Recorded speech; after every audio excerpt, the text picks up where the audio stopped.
चांदपुर गांव में 3 पक्की सहेलियां संजना, आराध्या और आयुषी रहती थी। वो तीनों एक ही स्कूल में एक ही क्लास में पढ़ती थी। छुट्टी के बाद वो तीनों एक साथ बाहर निकली। वो देखो, हमारे बर्गर वाले चाचा आ गए। ये बिल्कुल टाइम पर आते हैं हमेशा। वो तीनों बर्गर वाले के पास चली गई। बोल संजना, क्या खाएगी तू? बर्गर, मोमोज या पानी पूरी? इतने में उसी थोड़ी दूरी पर एक दूसरी लड़की बीच में बोल पड़ी। अरे वो बेचारी क्या बताएगी, वो तो बेचारी तुम दोनों के सहारे ही चाचा के बर्गर के ठेले के पास आ जाती है। अगर तुम दोनों अमीर सहेलियां उसकी जिंदगी में ना होती तो वो आज तक बर्गर की शक्ल तक नहीं देख पाती। इतना सुनते ही आराध्या और आयुषी मुस्कुराई और उस लड़की के पास चली गई।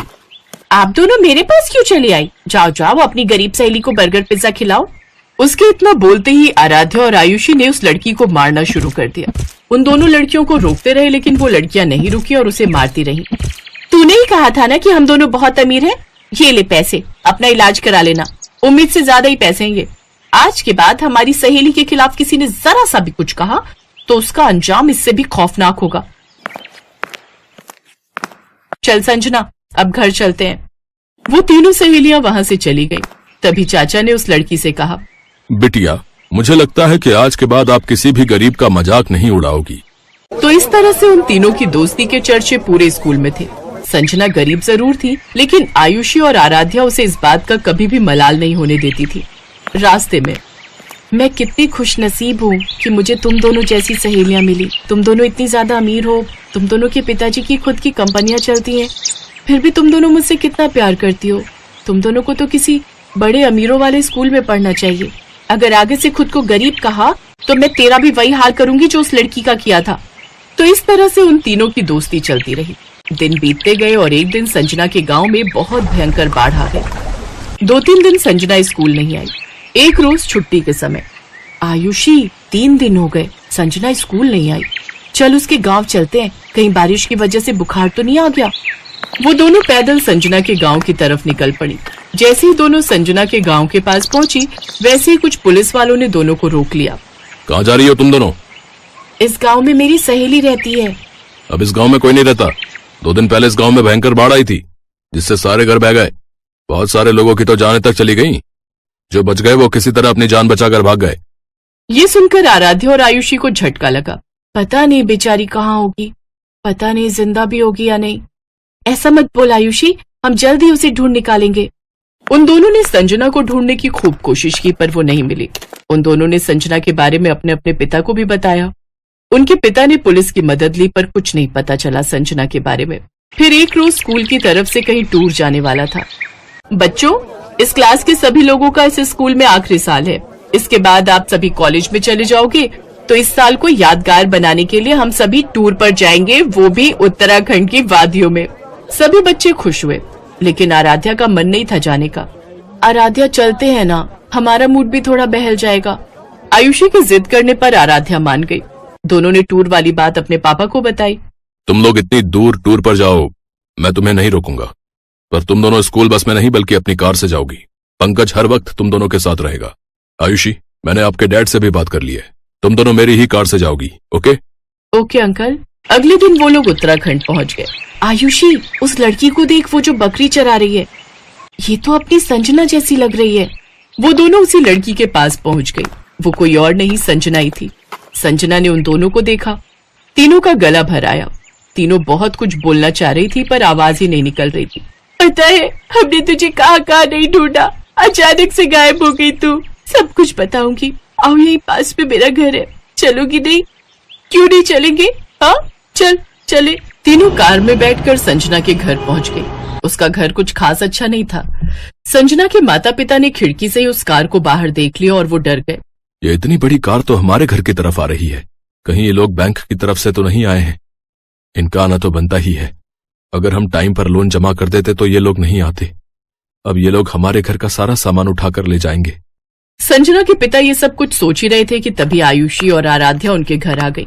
संजना भी साथ में थी। ये सब देखकर वो दोनों हैरान हो गए। आराध्या, आयुषी बेटा, आप दोनों यहाँ इतनी दूर? चाचा, ऊपर वाले ने आखिरकार आप लोगों से मिलवा ही दिया। आप लोग तो बिना बताए गायब हो गए।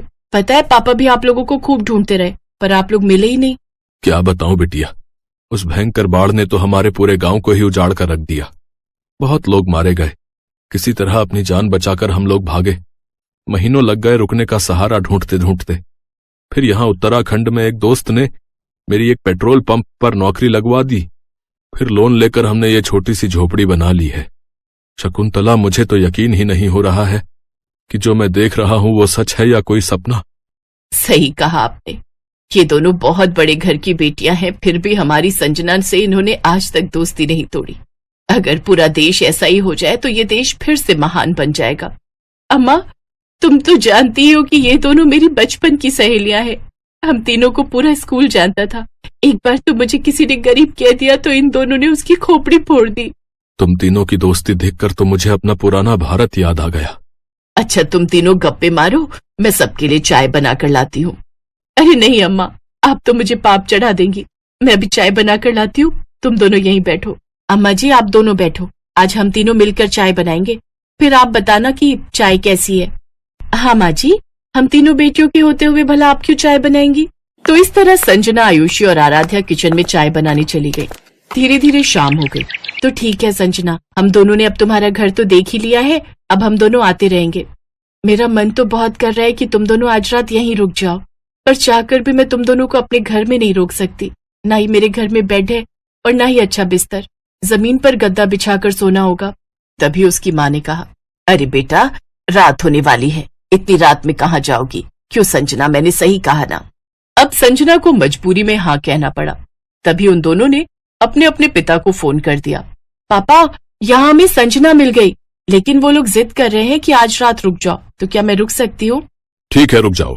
मैं तुम्हारे प्रिंसिपल और पंकज से बात कर लेता हूँ। कल मैं भी आ रहा हूँ संजना बिटिया से मिलने। अगले दिन आराध्या के पिता भी आ गए।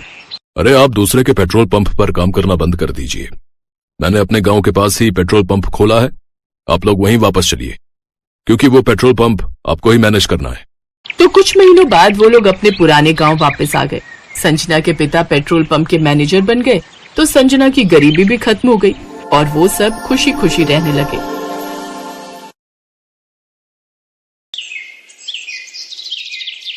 कविता, कविता, आजा। अरे काजल, तुम? हाँ आजा, मैं कॉलेज ही जा रही हूँ, चल आजा, साथ चलते हैं। काजल के बार बार कहने पर कविता उसकी कार में बैठ गई। उस महंगी कार को काजल का ड्राइवर चला रहा था और पीछे काजल और कविता बैठी थी। अरे वाह यार काजल, तेरी गाड़ी तो बहुत शानदार है। हाँ, मेरे पापा की है, वो आज फैक्ट्री नहीं गए तो उन्होंने ड्राइवर भैया से कहा कि मुझे कॉलेज छोड़ाए। सही है यार, मैं तो इतनी महंगी कार में पहली बार बैठी हूँ। अरे अब तो बैठते ही रहेंगे, अब तुम मेरी दोस्त बनोगी। काजल और कविता एक ही कॉलेज में पढ़ते थे। अभी 4-5 दिन पहले ही उन्होंने एडमिशन लिया था। धीरे धीरे काजल और कविता बहुत अच्छी सहेलियां बन गईं। वैसे काजल बहुत ही अमीर घर से थी। उसके पापा राजीव सिंह कई फैक्ट्रियों के मालिक थे, जबकि कविता बहुत ही साधारण घर से थी। उसके पिता एक छोटे किसान थे, मगर फिर भी उन्होंने पाई पाई जोड़कर कविता का एडमिशन शहर के सबसे अच्छे कॉलेज में कराया था। काजल की अच्छी बात यह थी कि उसे अपनी अमीरी पर घमंड बिल्कुल नहीं था। फिर एक दिन, कविता जरा सुनना। हाँ क्या हुआ, बता। देखना ये घड़ी कैसी लग रही है। अरे वाह, ये तो बहुत प्यारी है। ये मैंने तेरे लिए ली है, जरा पहनकर दिखा। नहीं यार, मैं कैसे इतनी महंगी घड़ी। चुप कर और चुपचाप पहन ले और ज्यादा मत सोच। जब तेरा मन करे तो मुझे भी दे देना कुछ। पर मेरे पास तुझे देने के लिए कुछ भी नहीं है। चल बहानेबाज, अभी मत दे, पर कभी तो दे देना। अच्छा ठीक है। गुजरते वक्त के साथ दोनों की दोस्ती और गहरी होती गई। दोनों का ज्यादातर वक्त एक दूसरे के साथ ही बीतता था। और फिर एक दिन, कविता, ये लड़का कौन है यार? इससे पहले तो कभी नहीं देखा इसे। कौन? वो हैंडसम? सच में बड़ा कूल दिखता है यार। उनका नाम आकाश है और वो हमारे सीनियर हैं पगली। तो क्या हुआ? ओए जरा कंट्रोल में। मैंने सुना है कि बड़ा ब्रह्मचारी टाइप लड़का है। कॉलेज की सारी लड़कियां उस पर फिदा हैं, पर वो किसी को घास नहीं डालता। अच्छा, तो तू देख, अब इसकी तपस्या तो काजल नाम की ये अप्सरा ही भंग करेगी। हट बेशर्म कहीं की। आकाश पर काजल का दिल आ गया था। शुरू में उन दोनों में हाय हलो हुई और फिर धीरे धीरे उनमें प्यार भी हो गया। काजल को उसका प्यार मिला तो कविता बहुत खुश हुई। लेकिन फिर एक दिन, काजल, फाइनल रिजल्ट आते ही मैं यूएस चला जाऊंगा। यूएस पर क्यों? वहां मेरी प्लेसमेंट हो गई है और जिस कंपनी ने मुझे हायर किया है वो चाहती है कि मैं पहले यूएस में उनके हेडक्वार्टर में 1 साल काम करूं और सीखूं और फिर वो मुझे इंडिया वापस भेजेंगे। पर मैं 1 साल कैसे रहूंगी तुम्हारे बिना? कहते हैं सब्र का फल मीठा होता है पगली। अरे तू कब आई? जब तुम दोनों आशिकी फरमा रहे थे। सुन, जाने दे आकाश को, वो वहां नहीं जाएंगे तो जॉब कैसे लेंगे? क्यों, मैंने सही कहा ना? बिल्कुल सही। काजल, बस 1 साल दे दे मुझे, फिर मैं तुम्हारे पापा से तुम्हारा हाथ मांगने आऊंगा। ठीक 1 महीने बाद आकाश काजल से विदा लेकर विदेश चला गया। काजल उसे याद करती और हसीन सपने बुनती, लेकिन होनी को तो कुछ और ही मंजूर था। अचानक काजल ने कॉलेज आना बंद कर दिया। उसका फोन भी बंद आ रहा था। कविता को उसकी चिंता होने लगी तो एक दिन वो काजल के घर ही पहुंच गई। वहां उसका सामना काजल के पिता राजीव सिंह से हुआ। कौन हो तुम और क्या चाहिए? जी मैं वो काजल की दोस्त हूँ, उसे कुछ नोट्स देने आई थी। नोट्स? उनकी कोई जरूरत नहीं है, अब हो गई काजल की पढ़ाई। पर अभी कैसे? अभी तो लास्ट सेमेस्टर बाकी है ना अंकल। कह दिया ना तो कह दिया, चली जाओ यहां से और दोबारा कभी मत आना। कविता को कुछ समझ नहीं आ रहा था। वो उदास होकर वहां से जाने लगी, लेकिन घर के बाहर निकलते ही उसकी तरफ एक कागज की बॉल गिरी। कविता ने उस कागज को खोलकर देखा तो लिखावट काजल की थी। मुझे बचा ली कविता, प्लीज। कविता को समझ आ गया था कि कुछ तो गड़बड़ जरूर है, लेकिन उस वक्त वो चुपचाप वहां से चली गई। फिर अगले दिन एक औरत घूंघट ओढ़े और हाथ में झाड़ू लिए काजल के घर में दाखिल हुई। किसी ने उसे अंदर आने से नहीं रोका। असल में घूंघट के अंदर कविता थी, जो काजल के घर में काम करने वाली बाई बनकर आई थी। घर में आते ही उसने काजल को ढूंढना शुरू कर दिया और जैसे तैसे वो काजल के कमरे तक पहुंची गई। लेकिन कमरे का नजारा देखकर कविता हैरान रह गई। काजल का मुंह और हाथ पैर बंधे हुए थे। काजल, ये सब क्या है? किसने किया ये? कविता तू आ गई, भगवान का शुक्र है। कविता, मेरे पापा ने मेरा सौदा कर दिया है। तू तो जानती है ना कि मैं और आकाश एक दूसरे से कितना प्यार करते, पर मेरे पापा अपने बिजनेस पार्टनर से मेरी शादी कराना चाहते हैं। वो 55 साल का बुढ़ा है। उसने अपनी पहली पत्नी को मार दिया था और वो मुझे भी मार देगा। हैं? पर तेरे पापा वो ऐसा कैसे कर सकते हैं तेरे साथ? उन्होंने उस बुढ़े से बहुत बड़ा लोन लिया था जिसे वो चुका नहीं पाए, और पैसों के बदले अब वो मुझे सौंपने वाले उस बुढ़े को। इतना कहकर काजल फूट फूट कर रोने लगी, लेकिन कविता तैयार थी अपनी सहेली को इस मुसीबत से निकालने के लिए। उसने तुरंत दिमाग दौड़ाया और अपनी साड़ी उतारकर काजल को पहना दी और खुद काजल के कपड़े पहनकर उसकी जगह बैठ गई। फिर कविता की जगह काजल आराम से घर से बाहर निकल गई। फिर कुछ देर के बाद, कौन है? अरे कमिश्नर साहब, आप यहाँ? क्या हुआ? क्या बात है?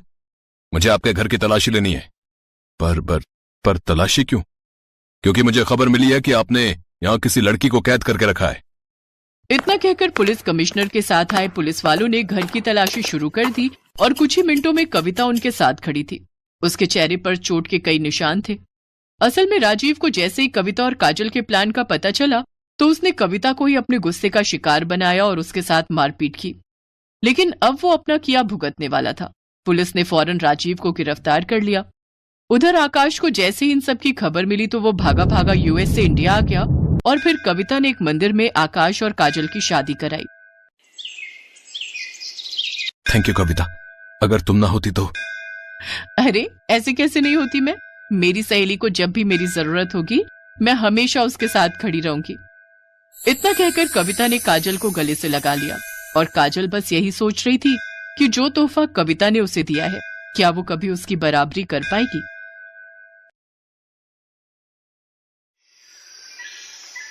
दीपक एक अनाथ लड़का था। एक बड़े स्कूल में सफाई का काम करने वाले दीनू को वो एक कचरे के ढेर के पास लावारिस हालत में मिला था। दीनू ने शादी नहीं की थी। उसने ही दीपक को पाल पोस कर बड़ा किया।